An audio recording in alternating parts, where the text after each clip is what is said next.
आज के वीडियो में आप सभी का हार्दिक स्वागत। आज हम कक्षा अष्टमी विषय हिंदी पाठ संख्या 7 क्या निराश हुआ जाए उसका अगला गद्यांश पढ़ेंगे। पिछले गद्यांश में हमने पढ़ा था, लेखक आचार्य प्रसाद द्विवेदी जी ने बताया कि आजकल लोग बुरी बातों में रस लेकर के उन्हें बड़ा चढ़ा करके उजागर करते हैं। तो ये बात बुरी है, लेकिन उससे भी बुरी बात लेखक ने यह बताई है कि हम बुरी बातों को तो रस लेकर के उजागर करते हैं, किंतु अच्छी बातों को उतना ही रस लेकर उजागर नहीं करते हैं, अर्थात लोगों के सामने प्रस्तुत नहीं करते हैं। तो ये और भी बुरी बात है, क्योंकि इससे क्या होगा, समाज के लोगों में केवल बुरी भावनाओं का ही विकास होगा, उनके अंदर अच्छी भावनाएं जागृत नहीं होगी। तो उसके बाद में लेखक एक घटना का वर्णन करता है, रेलवे स्टेशन वाली। आज हम अगले गद्यांश में जो लेखक के साथ में एक और घटना घटित होती है उसके बारे में अध्ययन करेंगे। लेखक कहते हैं, एक बार मैं बस में यात्रा कर रहा था। मेरे साथ मेरी पत्नी और 3 बच्चे भी थे। बस में कुछ खराबी थी, रुक रुक कर चलती थी।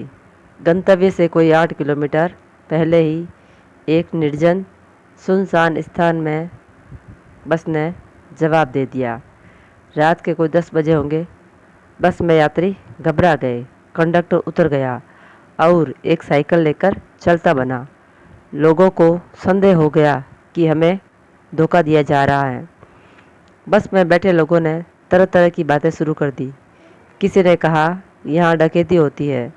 2 दिन पहले इसी तरह एक बस को लूटा गया था। परिवार सहित अकेला मैं ही था। बच्चे पानी पानी चिल्ला रहे थे। पानी का कहीं भी ठिकाना न था। ऊपर से आदमियों का डर समा गया था। तो लेखक बताते हैं कि मैं एक बार अपने परिवार सहित बस में यात्रा कर रहा था। तभी अचानक बस 8 किलोमीटर दूर, लेखक को जिस स्थान पर पहुंचना था उससे पहले ही 8 किलोमीटर दूर स्थान पर, जहां सुनसान इलाका था, बस ने जवाब दे दिया। यानी वहां पर बस गड़बड़ हो गई और उस समय रात के 10 बजे थे। सभी यात्री घबरा गए। बस का कंडक्टर उतर गया और एक साइकिल लेकर के चला गया। लोगों को ऐसा भ्रम हुआ कि हमें धोखा दिया जा रहा है। तो लोगों ने तरह तरह की बातें बनाना शुरू कर दिया।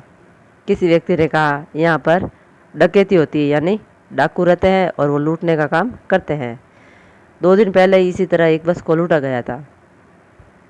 तो लेखक घबरा गया था, क्योंकि उस पूरी बस में अपनी पत्नी और बच्चों सहित केवल एक लेखक ही था जो अपने परिवार के साथ बैठा था। लेखक के जो बच्चे थे वो पानी पानी चिल्ला रहे थे, यानी भूख और प्यास से उनका हाल बहुत बुरा था। लेकिन पानी का कहीं भी ठिकाना नहीं था, क्योंकि जंगल था चारों तरफ। वहाँ पर किसी भी व्यक्ति का निवास स्थान नहीं था, ना कोई गांव वगैरह बसा हुआ था। और ऊपर से जो लोगों ने कह दिया कि यहाँ पर डकैती होती है, तो इस बात का भी लेखक के मन में डर समा गया। कुछ नौजवानों ने ड्राइवर को पकड़कर मारने पीटने का हिसाब बनाया। ड्राइवर के चेहरे पर हवैया उड़ने लगी। लोगों ने उसे पकड़ लिया। वह बड़े कातर ढंग से मेरी ओर देखने लगा और बोला, हम लोग बस का कोई उपाय कर रहे हैं, बचाइए, ये लोग मारेंगे। फिर लोगों ने भ्रम में आकर के ड्राइवर को पकड़ लिया, क्योंकि कंडक्टर तो साइकिल लेकर के पहले ही चला गया था, और उसको मारने पीटने का हिसाब बनाया ड्राइवर को। तो ड्राइवर के चेहरे पर हवैया उड़ने लग गई, यानी वो बहुत ही घबरा गया। यह एक मुहावरा है, हवैया उड़ना यानी घबरा जाना। फिर लोगों ने क्या किया, उसे पकड़ लिया और घेर लिया। तो ड्राइवर क्या है, लेखक की तरफ बहुत ही यूँ डरी हुई निगाहों से देखने लगा। और लेखक को कहने लगा कि हम लोग नई बस या कोई अन्य बस लाने का उपाय कर रहे हैं, आप हमें इन लोगों से बचाइए वरना ये हमें मार डालेंगे। डर तो मेरे मन में था, परंतु उसकी कातर मुद्रा देखकर मैंने यात्रियों को समझाया कि मारना ठीक नहीं है। परंतु यात्री इतने घबरा गए कि मेरी बात सुनने को तैयार नहीं हुए। कहने लगे, इसकी बातों में मत आइए, धोखा दे रहा है। कंडक्टर को पहले ही डाकुओं के यहाँ भेज दिया है। लेखक को भी डर लग रहा था कि भाई एकदम सुनसान इलाका है और यहाँ पर यदि डाकू आ गए तो हम सब लूट कर मार दिए जाएंगे। फिर भी लेखक यात्रियों को समझाता है कि भाई ड्राइवर को मारना ठीक नहीं है, लेकिन किसी ने भी लेखक की बात मानी नहीं, क्योंकि यात्री लोग इतने घबरा गए थे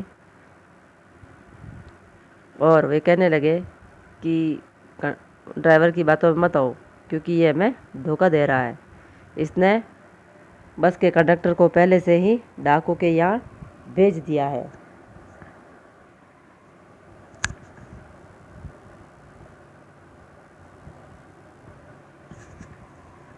मैं भी बहुत भयभीत था, पर ड्राइवर को किसी तरह मारपीट से बचाया। 1.5-2 घंटे बीत गए। मेरे बच्चे पानी, भोजन और पानी के लिए व्याकुल थे। मेरी और पत्नी की हालत बुरी थी। लोगों ने ड्राइवर को मारा तो नहीं, पर उसे बस से उतारकर एक जगह घेर कर रखा। कोई भी दुर्घटना होती है तो पहले ड्राइवर को समाप्त कर देना उन्हें उचित जान पड़ा। फिर क्या होता है, लेखक बहुत भयभीत होता है, डरा हुआ रहता है। फिर भी वह ड्राइवर को जैसे तैसे करके लोगों से बचाता है। 1.5-2 घंटे बीत जाने के बाद में जो लेखक के बच्चे थे वे बहुत ही परेशान हो गए थे भोजन और पानी के लिए। बच्चों के कारण और डर के कारण लेखक और उसकी पत्नी की हालत बहुत ख़राब थी। आगे लेखक बताते हैं, लोगों ने ड्राइवर को मारा तो नहीं, परंतु बस से उतार कर एक जगह घेर लिया, क्योंकि उनका मानना है कोई भी दुर्घटना होती है तो पहले ड्राइवर को समाप्त कर देना ठीक रहता है। फिर लेखक आगे बताते हैं, मेरे गिड़गिड़ाने का कोई विशेष असर नहीं पड़ा। इसी समय क्या देखता हूँ कि एक खाली बस चली आ रही है और उस पर हमारा कंडक्टर भी बैठा हुआ है। उसने आते ही कहा, अड्डे से नई बस लाया हूँ, इस पर बैठिए। वह बस चलाने लायक नहीं है। फिर मेरे पास एक लोटे में पानी और थोड़ा दूध लेकर आया और बोला, पंडित जी, बच्चों का रोना मुझसे देखा नहीं गया, वहीं दूध मिल गया, थोड़ा लेता आया। अब लेखक बताते हैं कि जैसे तैसे करके ड्राइवर को तो बचा लिया और लोगों ने उसको घेर कर रख लिया। फिर थोड़ी देर बाद में वे सभी लोग क्या देखते हैं कि एक खाली बस उनके सामने आ रही होती है और उस पर बस का कंडक्टर भी बैठा हुआ है। और उसने आते ही सबसे पहले यात्रियों से कहा कि मैं अड्डे से एक नई बस लाया हूँ, आप सभी लोग इसमें बैठिए। और वह जो बस है वो चलने लायक नहीं है, क्योंकि वो बस ख़राब हो गई है। फिर कंडक्टर ने एक लोटे में पानी और थोड़ा सा दूध ला करके लेखक को दिया और कहा कि आपके बच्चों का रोना मुझसे देखा नहीं गया, इसलिए वहीं पर थोड़ा दूध मिल गया, मैं लेता आया। यात्रियों में फिर जान आई। सब ने उसे धन्यवाद दिया, ड्राइवर से माफ़ी मांगी और 12 बजे पहले ही सब लोग बस अड्डे पहुंच गए।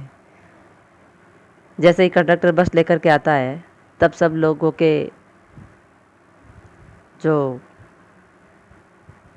प्राण संकट में होते हैं वो बचने जैसी उनको आशंका लगती है, यानी विश्वास होता है, तब जाकर के उनको आराम और चैन मिलता है। वे सभी लोग ड्राइवर से माफ़ी मांगते हैं और ठीक रात के 12 बजे से पहले ही लोग बस अड्डे पहुंच जाते हैं यात्री। आगे लेकर कहते हैं, कैसे कहूँ कि मनुष्यता एकदम समाप्त हो गई है, कैसे कहूँ कि लोगों में दया माया रह ही नहीं गई। जीवन में जाने कितनी ऐसी घटनाएं हुई हैं जिन्हें मैं भूल नहीं सकता। लेखक के जीवन में घटित होने वाली ये 2 घटनाएं ऐसी है जो उसे पूर्ण रूप से विश्वास दिलाती है कि मनुष्यता वास्तव में एकदम समाप्त नहीं हुई है। लोगों में आज भी दया, करुणा, माया, ये सभी जो गुण हैं विद्यमान है। फिर लेखक कहते हैं कि भी मेरे जीवन में ऐसी बहुत सी घटनाएं हुई है जिन्हें मैं कभी भूल नहीं सकता। आगे लेखक कहते हैं, ठगा भी गया हूँ, धोखा भी खाया है, परंतु बहुत कम स्थलों पर विश्वासघात नाम की चीज़ मिलती है। केवल उन्हीं बातों का हिसाब रखो जिनमें धोखा खाया है तो जीवन कष्टकर हो जाएगा, परंतु ऐसी घटनाएं भी बहुत कम नहीं हैं जब लोगों ने अकारण सहायता की है, निराश मन को ढांढस बंधाया है और हिम्मत बंधाई है। लेखक कहते हैं कि भी मैंने अपने जीवन में कई बार धोखे खाए हैं, कई बार लोगों के द्वारा ठगा भी गया हूँ, यानी उनके छल कपट का शिकार भी हुआ हूँ, किंतु ऐसा मेरे साथ बहुत कम स्थानों पर हुआ है।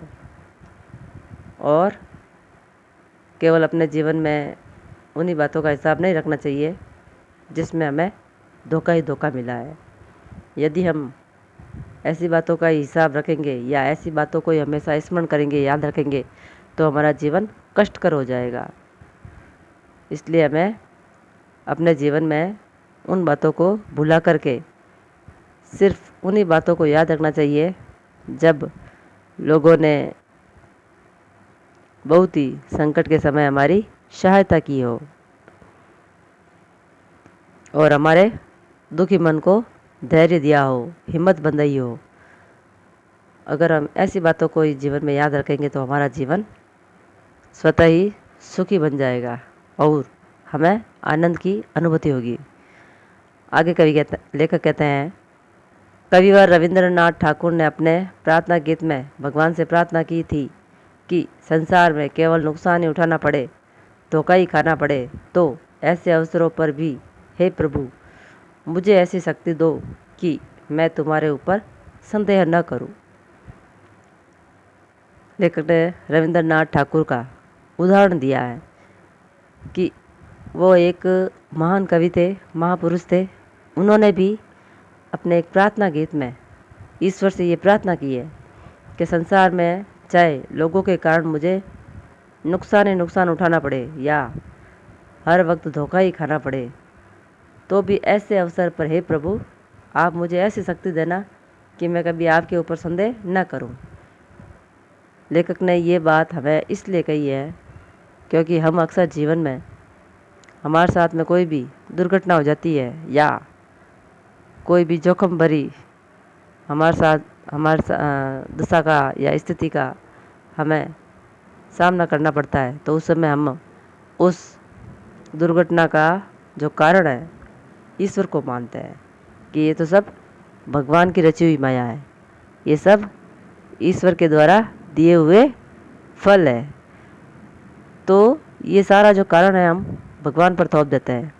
इसीलिए लेखक ने रविंद्रनाथ ठाकुर के द्वारा हमें ये बताया है कि हमें भी उनकी तरह ऐसी स्थिति में अपने धैर्य और धीरज से काम लेना चाहिए और हर स्थिति और संकट का जो दोष है वो भगवान को नहीं देना चाहिए, भगवान के ऊपर संदेह नहीं करना चाहिए, क्योंकि हर स्थिति का जो कारण है वो हम स्वयं ही होते हैं। हम ही मतलब किसी कार्य को सोच विचार कर करते नहीं हैं और न ही सोच समझ कर आगे कदम बढ़ाते हैं, तब जाकर के हमारे सामने ऐसा संकट उपस्थित होता है और हम उसका जो कारण है, उसका जो दोष है वो भगवान को देते हैं। ऐसा हमें नहीं करना चाहिए। आगे लेकर कहते हैं, मनुष्य की बनाई विधियाँ गलत नतीजे तक पहुंच रही है तो उन्हें बदलना होगा। वस्तुतः आए दिन इन्हें बदला ही जा रहा है, लेकिन अब भी आशा की ज्योति बुझी नहीं है। महान भारतवर्ष को पाने की संभावना बनी हुई है, बनी रहेगी। मेरे मन, निराश होने की ज़रूरत नहीं है। लेकिन कहते हैं कि भाई आज मनुष्य के द्वारा जितने भी नियम कानून कायदे बनाए हुए हैं, तो अगर वो हमारे योग्य नहीं है, उपयोग्य नहीं है, तो उन नियमों में से कई चीज़ों को हटा देना चाहिए या बदल देना चाहिए। किंतु हमें कभी भी अपने मन को निराश नहीं करना चाहिए। फिर लेखक कहते हैं कि जो मन में आशा की ज्योति है वो हमेशा प्रज्वलित रहनी चाहिए, उसे कभी बुझने नहीं देना चाहिए, और हमेशा मन में विश्वास बनाए रखना चाहिए कि जो हमारे महान ऋषि मुनियों का जो भारतवर्ष है वो हमेशा जैसे था वैसा ही रहेगा। इस प्रकार लेखक अंत में एक ही बात कहते हैं, मेरे मन निराश होने की ज़रूरत नहीं है, क्योंकि अभी निराश होने का समय नहीं है। अभी भी संसार में बहुत कुछ वो है, विद्यमान है। धन्यवाद।